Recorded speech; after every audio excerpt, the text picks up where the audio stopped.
September 3rd, 1 Chronicles 8:29. Now, the father of Gibeon, whose wife's name was Maacah, dwelt at Gibeon, and his firstborn son was Abdon. Then Zur, Kish, Baal, Nodab, Gedor, Ahio, Zechar, and Mikloth, who begot Shimeah. They also dwelt alongside their relatives in Jerusalem with their brethren. Ner begot Kish, Kish begot Saul, and Saul begot Jonathan. Malchishua, Abinadab, and Ishbaal, the son of Jonathan, was Mirabal, and Mirabal begot Micah. The sons of Micah were Pithon, Melech, Tariah, Ahaz, and Ahaz begot Jehoadad. Jehoadad begot Elamath, Asmapheth, and Zimri begot Moza. Moza begot Beniah, Rapha his son, Eleasah his son, and Aziel his son. Azel had 6 sons whose names were these: Azrikam, Bokeru, Ishmael, Jeriah, Obadiah, and Hanan. All these were the sons of Azel. And the sons of Ishuk, his brother, were Ulam, his firstborn, Jeush the second, Eliphalet the third. The sons of Ulam were mighty men of valor, archers. They had many sons and grandsons, 150 in all. These were all the sons of Benjamin. Now we transition over to Daniel 4, verse 1. Nebuchadnezzar the king, to all the people, nations, and languages that dwell in all the earth, peace be multiplied to you. I thought it good to declare the signs and wonders that the Most High God has worked for me. How great are his signs and wonders, and how mighty his wonders. His kingdom is an everlasting kingdom, and his dominion is from generation to generation. I, Nebuchadnezzar, was at rest in my house, and flourishing in my palace. I saw a dream, which made me afraid. And the thoughts on my bed and the visions of my head troubled me. Therefore, I issued a decree to bring in all the wise men of Babylon before me, that they may make known to me the interpretation of my dream. Then the magicians, the astrologers, the Chaldeans, and the soothsayers came in, and I told them the dream, but they did not make known to me its interpretation. But at last Daniel came before me. His name is Belteshazzar, according to the name of the high God. In him is the spirit of the holy God. I told the dream before him, saying, Belteshazzar, chief of the magicians, because I know that the spirit of the holy God is in you, and no secret troubles you, explain to me the visions of my dream that I have seen, and its interpretation. These were the visions of my head while on my bed. I was looking, and behold, a tree in the midst of the earth, and its height was great. The tree grew and became strong.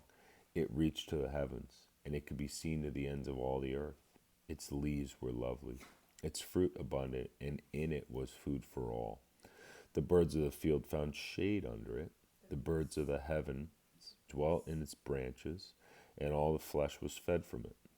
I saw in the visions of my head while on my bed, and there was a watcher, a holy one, coming down from heaven. He cried aloud and said thus, Chop down the tree and cut off its branches. Strip off its leaves and scatter its fruit. Let the beasts get out from under it, and the birds from its branches. Nevertheless, leave the stump and roots in the earth, bound with a band of iron and bronze. In the tender grass of the field, let it be wet with the dew of heaven, and let him graze with the beasts on the grass of the earth. Let his heart be changed from that of a man. Let him be given the heart of a beast, and let 7 times pass over him.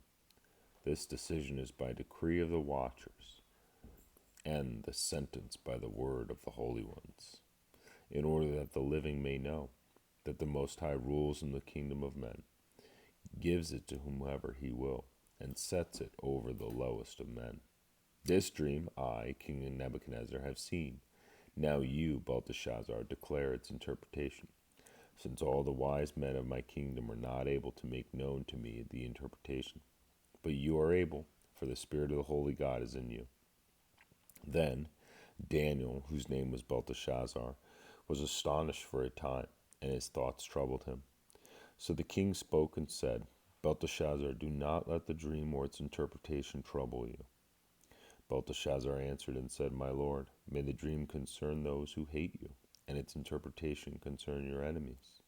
The tree that you saw, which grew and became strong, whose height reached to the heavens, and which could be seen by all the earth, whose leaves were lovely, and its fruit abundant, in which was food for all, under which beasts of the field dwell, and in whose branches the birds of the heavens had their home. It is you, O King, who have grown and become strong. For your greatness has grown and reaches to the heavens, and your dominion to the end of the earth.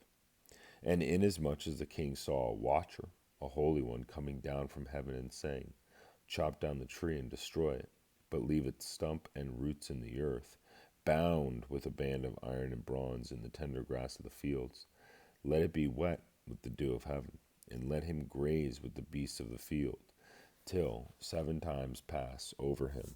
This is the interpretation, O king, and this is the decree of the Most High, which has come upon my lord the king.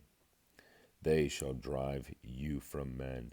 Your dwelling shall be with the beasts of the field, and they shall make you eat grass like oxen. They shall wet you with the dew of heaven, and 7 times shall pass over you, till you know that the Most High rules in the kingdom of men, and gives it to whomever he chooses. And inasmuch as they gave the command to leave the stump and the roots of the tree, your kingdom shall be assured to you, after you come to know that heaven rules. Therefore, O king, let my advice be acceptable to you. Break off your sins by being righteous, and your iniquities by showing mercy to the poor. Perhaps there may be a lengthening of your prosperity. All this came upon King Nebuchadnezzar. At the end of the 12 months, he was walking about the royal palace of Babylon. The king spoke, saying, Is not this great Babylon, that I have built for a royal dwelling by my mighty power, and for the honor of my majesty? While the word was still in the king's mouth, a voice fell from heaven. King Nebuchadnezzar, to you it is spoken, the kingdom has departed from you, and they shall drive you from men, and your dwelling shall be with the beasts of the fields. They shall make you eat grass like oxen, and 7 times shall pass over you, until you know that the Most High rules the kingdom of men, and gives it to whomever he chooses. That very hour the word was fulfilled concerning Nebuchadnezzar. He was driven from men, and ate grass like oxen. His body was wet with the dew of heaven, till his hair had grown like eagle's feathers, and his nails like birds' claws. And at the end of the time, I, Nebuchadnezzar, lifted up my eyes to heaven, and my understanding returned to me, and I blessed the Most High, and praised and honored him who lives forever. For his dominion is an everlasting dominion, and his kingdom is from generation to generation. All the inhabitants of the earth are reputed as nothing. He does according to his will in the army of heaven. And among the inhabitants of the earth, no one can restrain his hand or say to him, What have you done? At the same time my reason returned to me, and for the glory of my kingdom my honor and splendor returned to me. My counselors and nobles resorted to me. I was restored to my kingdom, and excellent majesty was added to me. Now I, Nebuchadnezzar, praise and extol the honor the King of heaven, all of whose works are truth, and his ways justice, and those who walk in pride, he is able to put down. Now we transition to Ezekiel 40, verse 1. In the 25th year of our captivity, at the beginning of the year, on the 20th day of the month, in the 14th year after the city was captured, on the very same day, the hand of the Lord was upon me, and he took me there. In the visions of God, he took me into the land of Israel and set me on a very high mountain. On it toward the south was something like the structure of a city. He took me there, and behold, there was a man whose appearance was like the appearance of bronze. He had a line of flax and measuring rod in his hand, and he stood in the gateway. And the man said to me, Son of man, look with your eyes, and hear with your ears. Fix your mind on everything I show you, for you were brought here so that I might show them to you. Declare to the house of Israel everything you see. Now there was a wall around the outside of the temple, In the man's hand was a measuring rod 6 cubits long, each being a cubit and a handbreadth, and he measured the width of the wall structure, 1 rod, and the height 1 rod. Then he went to the gateway which faced east, and he went up its stairs and measured the threshold of the gateway, which was 1 rod wide, and the other threshold was 1 rod wide. Each gate chamber was 1 rod long and 1 rod wide. Between the gate chambers was a space of 5 cubits, and the threshold of the gateway by the vestibule of the inside gate was 1 rod. He also measured the vestibule of the inside gate 1 rod. Then he measured the vestibule of the gateway 8 cubits, and the gate posts 2 cubits. The vestibule of the gate was on the inside. In the eastern gateway were 3 gate chambers on one side and 3 on the other. The 3 were all the same size. Also the gate posts were of the same size on this side and on that side. He measured the width of the entrance to the gateway 10 cubits, and the length of the gate 13 cubits. There was a space in the front of the gate chambers, 1 cubit on this side and 1 cubit on that side. The gate chambers were 6 cubits on this side and 6 cubits on that side. Then he measured the gateway from the roof of one chamber to the roof of the other. The width was 25 cubits, as door faces door. He measured the gate post 60 cubits high, and the court all around the gateway extended to the gate posts. From the front of the entrance gate to the front of the vestibule of the inner gate was 50 cubits. There were beveled window frames in the gate chambers, and in their intervening archways on the inside of the gateway all around, and likewise in the vestibules. There were windows all around on the inside, and on each gate post were palm trees. Then he brought me to the outer court, and there were chambers and a pavement made all around the court. 30 chambers faced the pavement. The pavement was by side of the gateways, corresponding to the length of the gateways. This was the lower pavement. Then he measured the width from the front of the lower gateway to the front of the inner court exterior, 100 cubits toward the east and the north. On the outer court was also a gateway facing north, and he measured its length and its width. Its gate chambers, 3 on this side and 3 on that side. Its gate posts and its archways had the same measurement as the first gate. Its length was 50 cubits, and its width 25 cubits. Its windows and those of its archway and also its palm trees had the same measurements as the gateway facing east.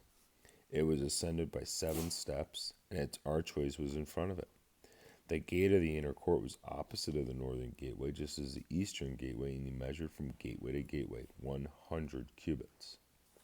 After that, he brought me toward the south, and there a gateway was facing south, and he measured its gate posts and archways according to those same measurements. There were windows in it, and in its archways all around, like those windows. Its length was 50 cubits, and its width 25 cubits. 7 steps led up to it, and its archway was in front of them. And it had palm trees on its gate posts, 1 on this side and 1 on that side. There was also a gateway on the inner court facing south, and he measured from gateway to gateway toward the south, 100 cubits. Then he brought me to the inner court through the southern gateway. He measured the southern gateway according to these same measurements. Also its gate chambers, its gate posts, and its archways were according to the same measurements. There were windows in it, and its archways all around. It was 50 cubits long and 25 cubits wide. There were archways all around, 25 cubits long and 5 cubits wide. Its archways faced the outer court. Palm trees were on its gate posts, and going up to it were 8 steps. And he brought me to the inner court facing east. He measured the gateway according to these same measurements. Also its gate chambers, its gate posts, and its archways were according to those same measurements. And there were windows in it, and its archways all around. It was 50 cubits long and 25 cubits wide. Its archways faced the outer court, and palm trees were on its gate posts, on this side and on that side, and going up to it were 8 steps. Then he brought me to the north gateway, and measured it according to these same measurements. Also, its gate chambers, its gate posts, and its archways. It had windows all around. Its length was 50 cubits, and its width 25 cubits. Its gateposts faced on the outer court. Palm trees were on its gateposts on this side and on that side, and going up to it were 8 steps. Finish tomorrow. Love you guys.